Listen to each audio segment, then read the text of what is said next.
let's have a cup of tea.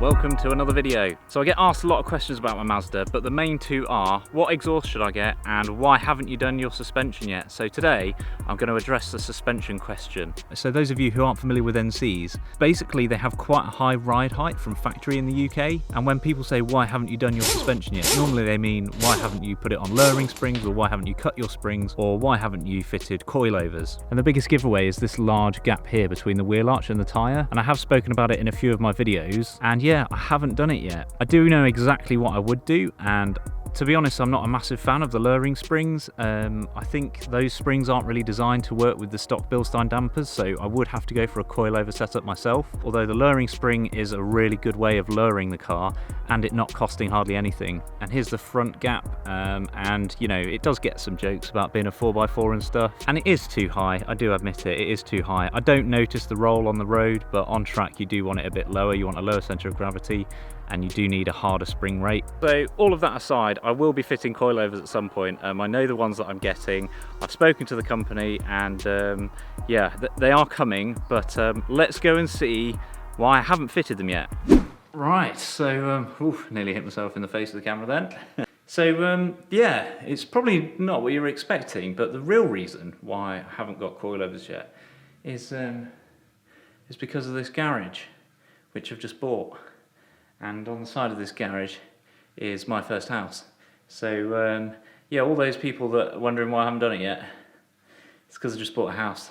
But I made sure that on the side of the house was a place for the Mazda. So yeah, let's go and have a look. So this house isn't a new build house, as you can probably tell by the state of the floor in here. I did look at a lot of new build houses, but they're just so small and the plot size is so small, and I wanted something that I could work on and make it my own. So without further ado, we have this door here, so I can completely separate the garage from the house.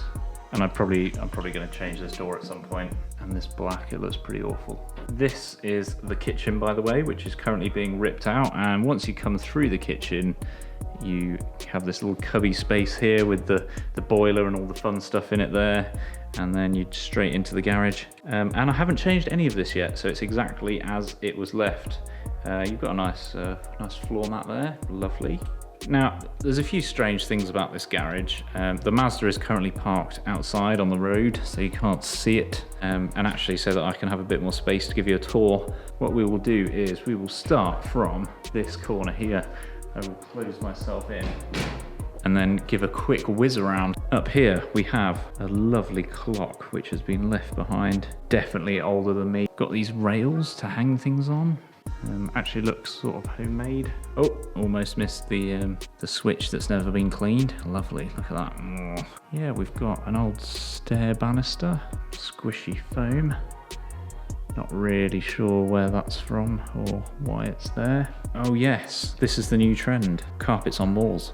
What we got here, we got all the electricity ovens, which yeah, not very interesting. And then we've got a cold feed here, and then we've got some, oh yeah, another original light switch there. We've got some dodgy wiring going on here. So we've got one plug socket, which is really useful, that's great. But then that goes to an extension lead, which then powers the outside lights. And this, I'm not sure what this is yet, that middle one there. No idea what that does. I sort of want to press it.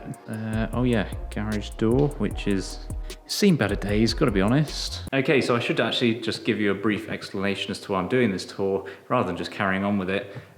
This is gonna be a project that is gonna be featured on the channel. So doing up this garage is gonna be, you know, a little mini series on my channel.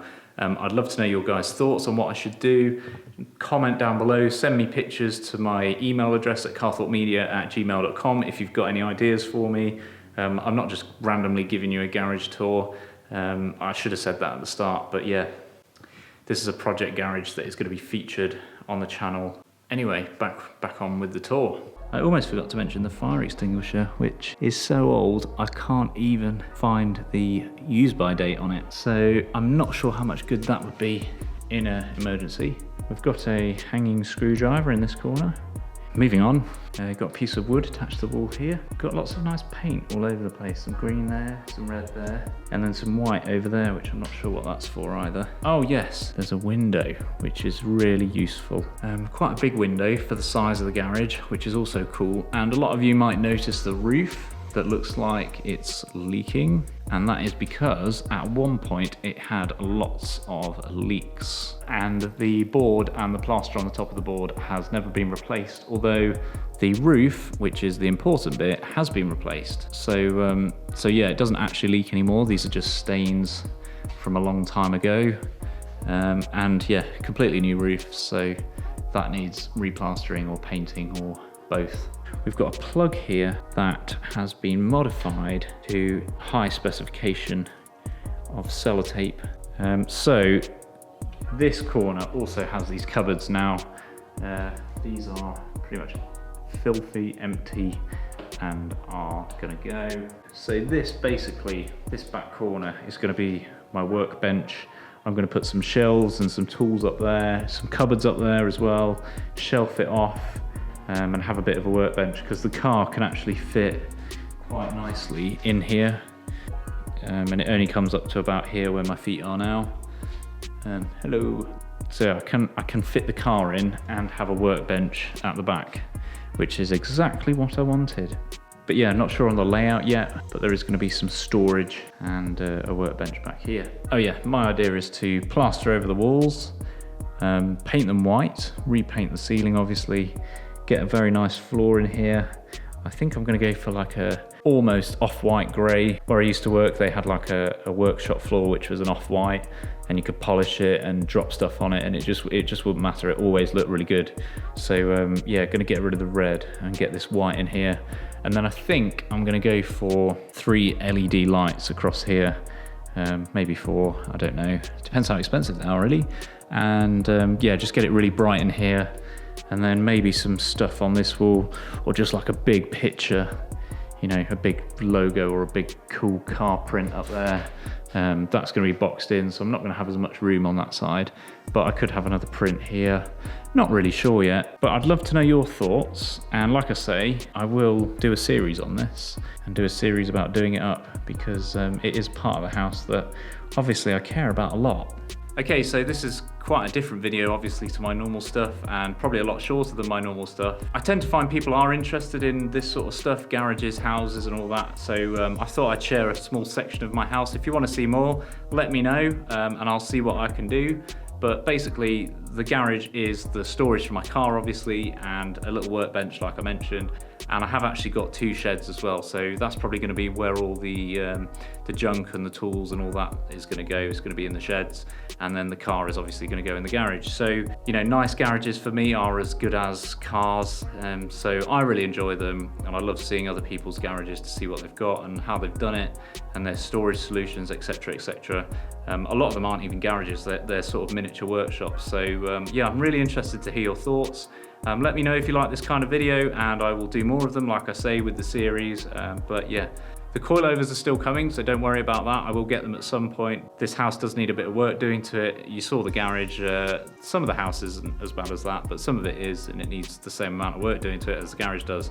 But I don't have to sleep in the garage, so it is lower on the priority list. So I'm not going to say I'm going to do the series right away, and I'm not going to say I'm going to do the coilovers right away, but I will still keep the content coming.